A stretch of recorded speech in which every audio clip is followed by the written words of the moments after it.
Now let's use the rest of the half hour beauty on as to why Bitcoin winning is inevitable. Why is this thing going to win versus anything that they can, because the way that I see it, of course, is their money is always, they're always going to want to debase it, and they're always going to want to censor it. And that's just a matter of fact, right? So Exactly. why do you think victory is inevitable? Why do you think Bitcoin's victory is inevitable? And then we'll talk about what this type of future will look like, which I'm really looking forward to that part of the conversation. Okay. Well, uh, it is inevitable that Bitcoin is going to win because it is impossible to win without launching something that's better than Bitcoin.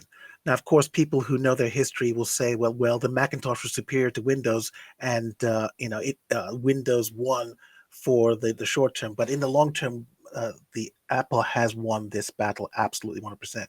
So it's not possible, given what we've already heard about these CDBC designs by the Kingpin and all these other people, that they're going to come with restrictions out of the box, that they're going to be able to control what you can spend and not spend on in a very fine-grained way.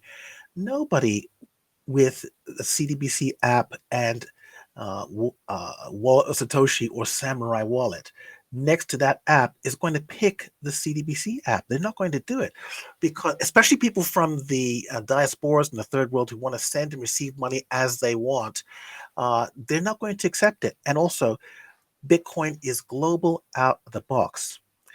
The French will have their own, well, the EU will have their own CDBC, the Americans will have their own one, the Nigerians are even trying to do one, which they bought off the shelf from someone's, no doubt. And all of them are not interoperable, whereas Bitcoin is interoperable globally. Everybody can use it to anyone and from anyone in the entire world at any amount, also without permission. So you're not going to have the situation where you go to buy yourself a secondhand car and the government says, no, you can't buy this car because there's a block on your account. There are no accounts in Bitcoin. You can buy whatever you want, sell whatever you want, receive whatever you want, any amount you want, and nobody can stop it. So, in the face of a compelling uh, sales pitch like that, nobody's going to accept a CDBC. They're not. And every time they try to promote the CDBCs, they're going to be talking about it either directly or tangentially, talking about Bitcoin directly or tangentially. And this will only promote Bitcoin and get people to understand that, wait a minute, there's this other thing called Bitcoin, which is instantaneous, global, and without any restrictions. And if you're, even if you're not careful, nobody really knows what you're doing because nobody knows who is who on Bitcoin. This is an extremely compelling uh, offer that the free market is offering everybody. And it against when put up against CDBCs, Bitcoin thrashes it like the red-haired stepchild. So I'm really not too worried about CDBCs as long as we can get wallets into everybody's hands, and by doing so, immunize them against this threat. What astonishes me is that this Carstairs kingpin thinks he's selling CDBCs by describing how everybody's money can be controlled. Do you mean to tell me that after the COVID hoax and everything else, people being controlled and told where they can go and where they cannot go, that they're going to want something like that? It's a very interesting proposition, and I'd very much like to see how they're going to promote this to the public. What sort of TV commercials, print ads, and everything else? What sort of language they're going to use? Because that's going to be an indication of how perhaps Bitcoiners need to talk about and counter this narrative that they're inevitably going to put out. And no amount of advertising can stop Bitcoin, well, counter Bitcoin advertising. And we know this once again from the history of piracy. There were huge ad campaigns against software piracy when it was when they still believed they could stop it. And none of it worked. Absolutely none of it worked. All it did was inform people, hey, wait a minute, do you mean to tell me I can get movies for free on the internet? How does that even work? They go to Google, they find out how it works, and all of a sudden they can get all the American TV shows before they come out anywhere else in the world for nothing. So if they try and advertise against Bitcoin, they'll point people to Bitcoin. They'll be able to get the wallets, get a little bit of Bitcoin from you know where, and then all of a sudden they're on the global network. And once you've tasted Bitcoin, you will never go back to CDBC. It's not possible. When you download a Bitcoin wallet, one that's properly written, by the way. You don't have to sign up. You don't have to give your name. You don't have to give your email address. It just starts working immediately. And when you're sit next to somebody and said, well, just get all Satoshi, I'll send you $10. You can just boop, send that $10 just like that. And the CDBC will not work like that.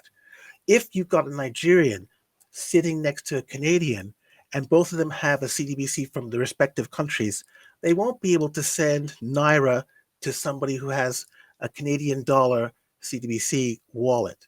It won't work like that. Whereas Bitcoin will work like that. And that is another thing that Bitcoin will do, to bring people from different parts of the world together on this one network where everybody's the same, everybody has the same rights. It's not Canadians versus Nigerians, not Americans versus Ghanaians. Everybody's on the same network. Everybody has the same rights. And this is good for humanity as a thing, and shows how CDBCs separate people in the same way that the passports, nation states, and everything separate people and pit them against each other. So Bitcoin is good for society. Bitcoin is good for mankind. And that's why it should be adopted on top of everything else. Absolutely, and that was beautiful. But you mentioned something in there that was quite interesting, right? You said if we can get wallets into people's hands, and my interpretation of that, Beauty on, is this sounds like to me we this is a race for adoption. We need Bitcoin to be adopted by individuals, and I've tweeted this out, right? I'm more optimistic on developing countries because they're adopting Bitcoin out of necessity versus individuals in developed countries that perhaps they're adopting Bitcoin for more speculative reasons, rather than, I have to look, if I'm in Venezuela, if I'm in Argentina and I have double digit inflation, it's about whether I could put food on the table, and that's a whole different. And then at that point, whatever propaganda the government releases, it's like you're not going to listen to the guy on TV when there's double digit inflation, right? Well, let's Yeah, think about this. Do you know how many unbanked people there are in the United States? I have no idea what You know, percentage. it's over a million people. Over a million people in the United States are unbanked. It's definitely over a million people in Britain that are unbanked. And even when you take the people who are banked, who want to send and receive money abroad, they have to pay through the nose to do it. So people in the West have this idea that Westerners, because they're so quote unquote privileged and they have access to all kinds of financial rails, actually the rails they have access to are rusty. They're rusty, they're slow, they're invasive, and they're not very good at all. Bitcoin is a clean, shiny, uh, iridescent financial rail that spans the entire world, and it's much better than all the tools that you have in the West. And so if we just take the unbanked people and the underbanked people in the West, get them all onto Bitcoin, this is be a great boon for them, a great help for them. And so this idea that Westerners don't have the same need for Bitcoin like the Venezuelans, which is a country people keep bringing up over and over and over again, this is actually not true. The need for Mm. Bitcoin is just as strong in the so-called privileged West as it is in Venezuela, because the money of the American is being inflated away, just like the money in Venezuela, in Nigeria, and all these other places. Now, the statutory, I think that's the correct word, rate of inflation in these Western countries is meant to be 2%. But we know it's much, much more than that. And that money is being stolen from the American people, the British people, Nigerian people, just as it's being stolen from the Venezuelan people, only in their case, it's more visible because the hyperinflation is at an accelerated rate, but it's theft nonetheless. And so Westerners have the same right to protect themselves from theft as anybody else does. And that's what they should be using Bitcoin to do, to stop their money being stolen behind their backs. So you do get people who use Bitcoin for speculation, and there's nothing wrong with that. That's in the free market, people are going to use things for all kinds of different reasons.